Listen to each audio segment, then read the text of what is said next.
देखिए, मैं आज के दिन पे मैं सब देशवासियों को, खासकर हमारे जम्मू कश्मीर के लोगों को ये मुबारकबाद, और खासकर जो हमारे सिख भाई हैं उनको मुबारकबाद देता हूँ। आज ये गुरुपुर के मौके पे इन्होंने आज ये यहाँ इन्होंने नगर कीर्तन निकाला था। उसमें गुप्ता साहब की अध्यक्षता में हम सब वहाँ शामिल हुए, और आपने देखा कि नेशनल कॉन्फ्रेंस की पूरी जम्मू की क्रीम वहाँ खड़ी थी। उनके स्वागत के लिए हमने वहाँ काफी देर तक खड़े रहे और इंतजार करते रहे। और उसके बाद जब वो आए, हमने वो जो 5 प्यारे थे उनको फूल मालाएं डाल के उनका स्वागत किया, नगर कीर्तन का स्वागत किया। और हमारे जो पार्टी के जो लोग थे, जो जो सरदार कम्युनिटी से थे, उनमें हमारे यूथ के डिस्ट्रिक्ट प्रेसिडेंट थे जो तेजिंदर सिंह जी, वो और जो उनके साथी थे यूथ की टीम, और हमारे जो साथी थे वो उनके साथ साथ चल रहे थे, पूरी सेवा कर रहे थे। जैसे उनका सिस्टम होता है उसी के तरीके से चल रहे थे। आपने देखा कि हमारी नेशनल कॉन्फ्रेंस, जो जो नेशनल कॉन्फ्रेंस है, वो हिंदू मुस्लिम सिख ईसाई सबको लेके चलती है। आपने देखा कि हम ये एक नेशनल कॉन्फ्रेंस है जो सबको लेके चलती है। और भी बड़े लोग, पार्टियों के लोग हैं, आपने देखा कि वो कहीं नजर नहीं आए, जो कहते थे कि हम इनके रखवाले हैं। तो जब उनकी बारी आती है तब वो कहीं हमें दिखते नहीं। तो आपने देखा कि नेशनल कॉन्फ्रेंस ने जो वहाँ पार्टिसिपेट किया है पूरी लीडरशिप के साथ, जम्मू की क्रीम के साथ, और मैं इन सबको मुबारकबाद देता हूँ। और ये बहुत ही अच्छा, ये इनका जो नगर कीर्तन रहा, बहुत ही काफी लोग थे, हिंदू मुस्लिम सिख ईसाई हर लोग वहाँ खड़े थे उनके स्वागत के लिए। और बहुत ही बेहतर वहाँ हुआ। मैं इन सबको जो उन्होंने अरेंज किया, जो गुरुद्वारा प्रबंधक कमेटी है उन्होंने जो अरेंज किया था, मैं उनको सबको मुबारकबाद देता हूँ। सर, आए दिनों हम देख रहे हैं कि जिस तरह धार्मिक स्थल को एक पोलराइजेशन का माहौल बनाया जा रहा है, कहीं मदरसे को कैप्चर किया जा रहा है, स्नैच किया जा रहा है, कहीं वक्फ बोर्ड की जो दरख्शान राबी जी है वहाँ कुछ, यहाँ तवी की भी बात है, अभी मसला चल रहा है। क्या ऐसी चीजें जो डेमोक्रेटिक सेटअप में जो है वो डेमोक्रेसी के लिए खतरा है, या जो वो पॉलिटिकल पार्टी जो टावरिंग कहती है अपने आप को और इन सबके साथ सबके विकास की बात करती है, क्या वो ग्राउंड पे दिख रहा है? देखिए, मैं ये ये कहना चाहता हूँ, ये जो आप बोल रहे हो, देखिए ये जो जो बीजेपी है ना, इनका काम ही यही है, हिंदू मुस्लिम सिख ईसाई करना, इनका काम ही यही है। कहाँ ऐसा हो तो हम उसका बेनिफिट ले। आपने देखा अभी इन्हें खोदना शुरू कर दिया हुआ है। यार ये कौन सी खोदने कूदने वाली बातें हैं? ये चल रहा है, कोई एक जगह थोड़ा ना है, बड़ी ऐसी जगह है जहाँ दब गई है नीचे। वो कोई किसी ने नहीं दबाई, किसी इंसान ने नहीं दबाई, वो कुदरती नीचे चले गई है। वो चीजें हैं जो अभी आपने देखा कि जो ये जो यहाँ राम सेतु था वो भी तो समुद्र के नीचे है। और वो जो द्वारका नगरी है हमारी, वो भी समुद्र के नीचे है। वो किसी ने थोड़ा दी है, वो तो कुदरती भगवान की कृपा, भगवान के वो कुदरती गई हुई है। अब ये जो आप बोल रहे हो, देखो ये जो अंद्राबी जी है, ये कौन है? ये तो बीजेपी की लीडर है ना। तो आपको उनसे पूछना चाहिए जाके, भाई आप क्या कर रहे हो? ये देखते हैं कहाँ हिंदू मुसलमान हो, तो ये खुद ही बंदे लगाते हैं वहां अपने, ताकि हम इसका हिंदू मुसलमान करें और इसका बेनिफिट लें। और इनको पता है, ये हिंदू मुसलमान जब हुआ, ये इनको पच नहीं रहा कि हिंदू मुसलमान सिख ईसाई कैसे इकट्ठे रह रहे हैं, और जो नेशनल कॉन्फ्रेंस है वो सबको, सब कम्युनिटी को लेकर कैसे चल रही है, ये इनसे पच नहीं रहा और ये इनकी जो सोच थी कि नेशनल कॉन्फ्रेंस जो है वो सरकार बना नहीं पाएगी, सरकार चला नहीं पाएगी। तो वो अब देख रहे हैं कि भाई हमारे जो मंत्री हैं वो सारे काम कर रहे हैं। हमारे जो उमर अब्दुल्ला जी, जो हमारे कायद हैं उमर अब्दुल्ला साहब, वो अच्छा काम कर रहे हैं, अच्छी सरकार चला रहे हैं। तो अब इनसे बच नहीं रहा। तो अब ये वही मंगेरी लाल के सपने इसने देखने शुरू कर दिया। अब ये इनको और कोई तो दिखता ही नहीं है कोई चीज। अब ये इसी तरीके से चलेंगे कि कहीं हिंदू मुसलमान हो जा, कभी ऐसा खराब सिस्टम हो जाए तो हम उसका बेनिफिट ले चले। क्या ये धार्मिक राजनीति है? बिल्कुल धार्मिक राजनीति है जी। देखो, धार्मिक राजनीति वो किसका काम है? ये नेशनल कॉन्फ्रेंस ने तो धार्मिक राजनीति कभी की नहीं। आपने देखा फारूक साहब जो हमारे प्रेसिडेंट है वो कभी नहीं करते, उमर साहब कभी, हमारे मंत्री नहीं करते, हमारे जो रतनलाल गुप्ता जी प्रेसिडेंट यहाँ बैठा, आपने देखा कभी? हम धार्मिक सिस्टम में पढ़ना नहीं चाहते। हमारी नेशनल कभी भी इस सिस्टम में नहीं पढ़ी, ना ही हिंदू मुसलमान से ईसाई किया। ये काम है बीजेपी का।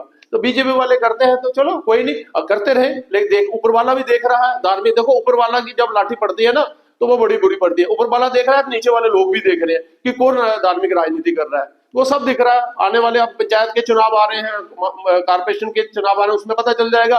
एमएलए इलेक्शन में तो लोगों ने बता दिया, अब इसमें भी बता देंगे, तब पता चल जाएगा कौन सही है कौन गलत है, क्या कर रहा है। क्या ये इनकी नीति जो है हम क्लियर कट देख सकते हैं? जैसे कटरा रोप वे का मुद्दा है, वो आस्था के साथ खिलवाड़ करके इक्तिसादी, जिसको कहेंगे हम आर्थिक गतिविधि के बेनिफिट में लेकर वो आस्था से भी खिलवाड़ कर जाते हैं। क्या इनको सच्ची जो धार्मिक आस्था की बात करते हैं लेकिन वो ग्राउंड पे है नहीं, ये कहीं और धार्मिक तरीके से जोड़ते हैं उसको, सियासत को, और दूसरी बात जो है वो कमर्शलाइजेशन के लिए, ये बेनिफिट के लिए जो है वो ठीक करते हैं। बिल्कुल, ये देखो ये जो कटरे वाला मसला था, ये भी यही है। देखो ये धार्मिक के साथ ये खिलवाड़ ही है।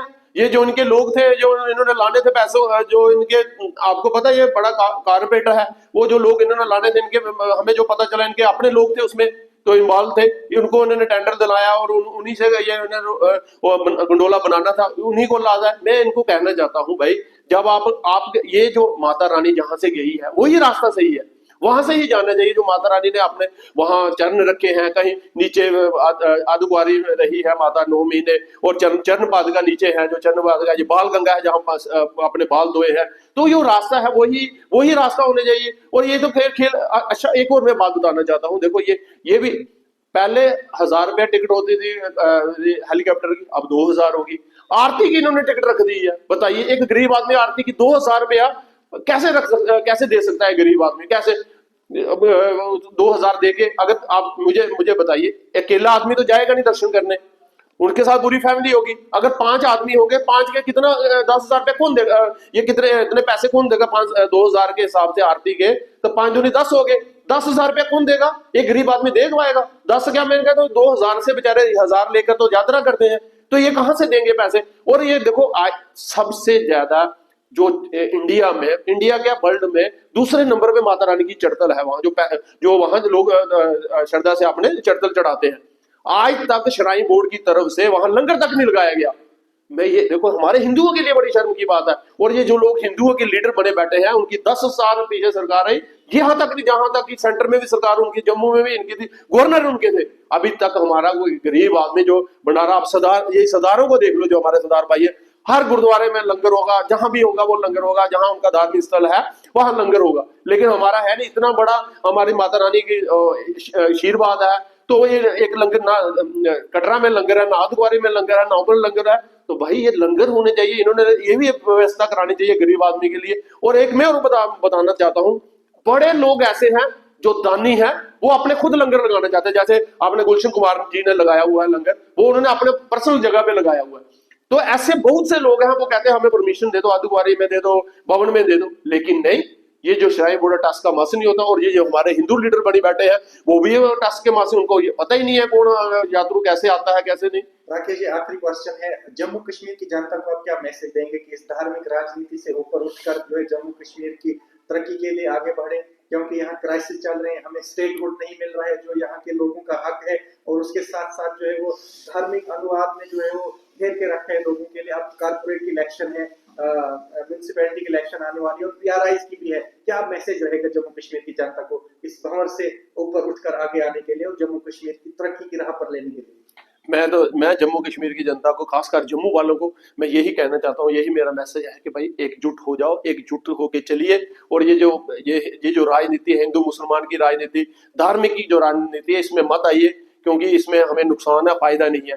जो लोग यहाँ रहते हैं वो यहीं रहेंगे, बाहर तो जाएंगे नहीं। और जो कहते हैं ना, वो वाजपेयी जी ने कहा है कि जो हमारा गवांडी है, जो हमारा नेबर है, तो उसके साथ बना के रखनी चाहिए। और जो हम हिंदू मुसलमान सिख ईसाई रहते हैं, इनके साथ मिलजुल के रहना चाहिए, तभी हमारा देश तरक्की कर सकता है, हमारे जम्मू कश्मीर तरक्की कर सकता है। अगर हम ये हिंदू मुसलमान और ये धार्मिक चीजों में फंसे रहे, तो हमारी तरक्की नहीं होगी, हमारे लोगों को कोई फायदा नहीं होगा, कल हमें नुकसान ही नुकसान है। इसलिए मैं लोगों से यही, खासकर जम्मू के लोगों को यही कहूंगा कि ये जो लोग धार्मिक राजनीति करते हैं, इनकी राजनीति में मत आइए, और अपने जो जम्मू कश्मीर जो सरकार है उसके साथ खड़े होके ऐसे लोगों से दूर रहिए, और उनके साथ खड़े होके अपने जो बेनिफिट है वो लीजिए।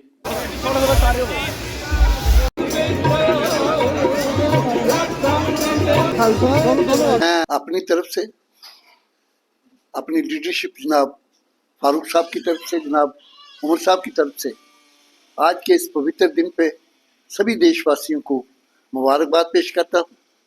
और आज का ये उत्सव गुरु गोविंद सिंह जी का प्रकाश जो आज के दिन हुआ, ये हमारे लिए बहुत ही फख्र महसूस करते हैं हम लोग आज के दिन एक दूसरे को मुबारकें पेश करते हैं कि आज के दिन प्रकाश उत्सव हुआ गुरु गोविंद सिंह जी का। गुरु जी की कुर्बानियों को ये देश भूल नहीं सकता। ना ये इंसानियत भूल सकती है। जो उन्होंने कुर्बानी है, जो सेक्रीफाइस उन्होंने इस देश के लिए, इस कौम के लिए और इंसानियत के लिए दी, उसकी मिसाल दुनिया के इतिहास में बहुत कम मिलती है। उन्होंने अपने 4 बच्चे, छोटे छोटे बच्चे, उनको सेक्रीफाइस किया। 2 जो छोटे बच्चे थे, एक 7 साल और एक 9 साल की उम्र उनकी थी, दीवारों में चिने गए। आप अंदाजा लगाइए कि उस माँ का क्या हाल हुआ होगा उस वक्त।